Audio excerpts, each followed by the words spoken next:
ओम काली। सभी हिंदू धर्म प्रेमी भाइयों बहनों को मेरा हृदयपूर्वक ओम काली। गांधी के मामले में अपशब्द बोलने के लिए मुझ पर FIR दर्ज हुई। मुझे उसका कोई पश्चाताप नहीं है। गांधी ने किया क्या है हिंदुओं के लिए?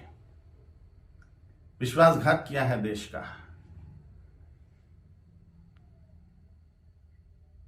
14 वोट प्रधानमंत्री पद के लिए सरदार वल्लभ भाई पटेल जी को थे और 1 वोट भी नेहरू को नहीं था, तो भी नेहरू को प्रधानमंत्री क्यों बनाया? और ये वंशवाद की जड़ फैलाने वाले ये गांधी ने पूरे के पूरे कांग्रेस के अन्य प्रतिभाओं का खच्चीकरण कर दिया, अन्य प्रतिभाओं को कुंठित कर दिया। एक वंश गांधी नेहरू वंश का ही बोलबाला करने लग गए। सरदार वल्लभ भाई पटेल के हाथ में अगर तब प्रधानमंत्री पद गया होता था तो भारत अभी सोने की चिड़िया बनता था, भारत अभी जगत गुरु होता था, भारत अभी चक्रवर्ती सम्राट होता था, अमेरिका से भी बड़ी पावर भारत बन जाता था। यह महान विश्वासघात भारत की जनता के साथ में गांधी ने किया, इसलिए मेरे हृदय में तिरस्कार है गांधी के प्रति।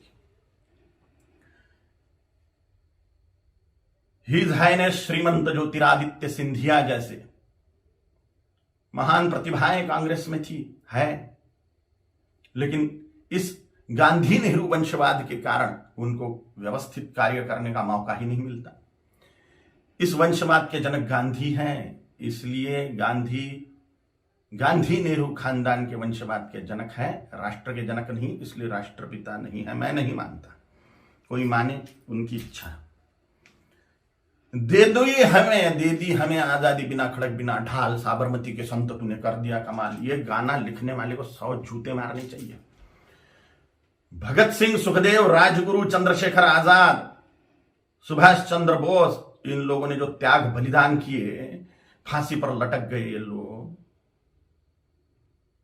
इन्होंने कुछ नहीं किया देश की आजादी के लिए, ऐसा इनका बोलना है ये गाना रचने वाले का। इतने सारे महान क्रांतिकारी, स्वतंत्रता सेनानी जिनको फांसी दी गई,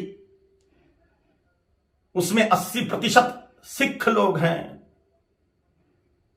20% अन्य क्रांतिकारी हैं। इन क्रांतिकारियों ने जो अपना त्याग बलिदान किया वह व्यर्थ मान लिया ये गाना रचने वाले ने, सारा का सारा श्रेय गांधी को दे दिया। एक लाठी खाई गांधी ने कभी? ये फांसी के फंदे पर झूल गए ये नौजवान, लेकिन इनको कोई श्रेय नहीं।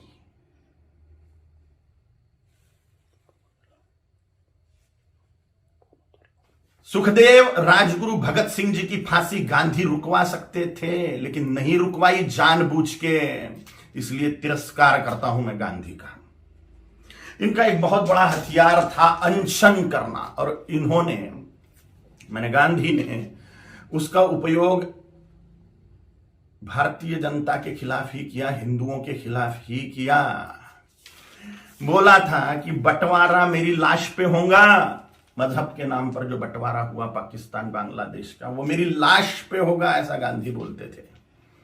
लेकिन जब बंटवारा हुआ तब गांधी जिंदा थे, और बंटवारे के समय जो दंगे हुए, लाखों करोड़ों हिंदुओं को, सिखों को काट डाला गया उसमें, और लाखों करोड़ों हिंदुओं को मार के उनकी लाशें भेजी गई। लाखों हिंदुओं को, 27 लाख हिंदुओं को मार डाला गया एक ही दिन में, डायरेक्ट एक्शन डे के दिन, जिन्ना के द्वारा।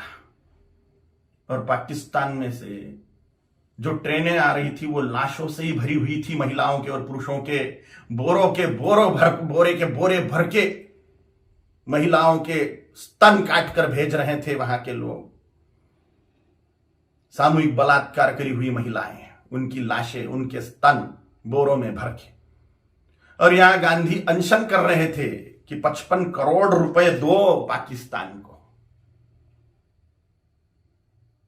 जब सिख लोगों ने दंगे से पीड़ित होकर कड़कड़ाती ठंड में मस्जिदों का आश्रय लिया, तो उसके लिए अनशन पे बैठ गए गांधी कि इनको मस्जिदों से बाहर निकालो, मुसलमानों को मस्जिदें सौंप दो। नफरत करता हूं मैं गांधी से, इसलिए भी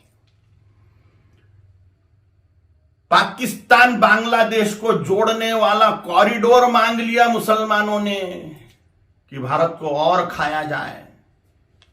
गजवाए हिंद के तहत भारत को मुसलमान बना दिया जाए, तो पाकिस्तान और बांग्लादेश को जोड़ने वाला कॉरिडोर, हजारों वर्ग किलोमीटर का कॉरिडोर, इसके लिए गांधी अनशन पे बैठने वाले थे। के शासन को वो दे देना पड़ता था और भारत फिर से बढ़ जाता था।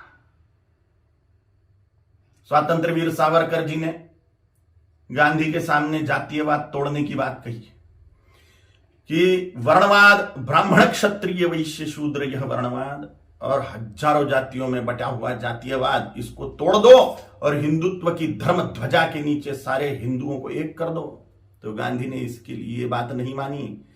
ये मांग पूरी करने के लिए अनशन पे नहीं बैठे। उन्होंने कहा जैसा है वैसा रहने दो। डॉक्टर बाबा साहेब आंबेडकर जी ने बोला था कि संस्कृत को राष्ट्रभाषा करो, देश की भाषा संस्कृत होनी चाहिए। तो डॉक्टर बाबा साहेब आंबेडकर की बात को संसद में मनवाने के लिए अनशन पे नहीं बैठे। ये स्वतंत्र वीर सावरकर जी का अवमान मानता हूं मैं, ये डॉक्टर बाबा साहेब आंबेडकर जी का अवमान मानता हूं मैं। ऐसी ढेर बातें हैं, ढेर बातें। कोई राष्ट्रपिता नहीं हो सकता। करोड़ों सालों से राष्ट्र है, उसका काय का पिता 200 साल पहले आया हुआ व्यक्ति कैसे पिता बनेगा? अगर पिता बनाना ही है, राष्ट्र का अनिवार्य है, तो छत्रपति शिवाजी महाराज को बनाना चाहिए, गुरु गोविंद सिंह जी महाराज को बनाना चाहिए, राणा प्रताप जी महाराज को बनाना चाहिए, आचार्य चाणक्य जी को बनाना चाहिए। और अभी के महापुरुषों को अगर बनाना है तो सरदार वल्लभ भाई पटेल जी को बनाना चाहिए, क्योंकि पूरे राष्ट्र कुल को एकत्रित करने वाले सरदार वल्लभ भाई पटेल हैं। छोटी छोटी रियासतों के टुकड़ों को एकत्रित करते हुए पूरे राष्ट्र को एक सूत्र में बांधने वाले सरदार वल्लभ भाई पटेल हैं, जिन्होंने राष्ट्र में जो टुकड़े टुकड़े थे उनको एकत्रित किया। राष्ट्रकुल को एकत्रित जिस व्यक्ति ने किया उसको ही राष्ट्रपिता का सम्मान मिलना चाहिए, ना कि हिंदुओं से पार्शियलिटी करने वाले गांधी को।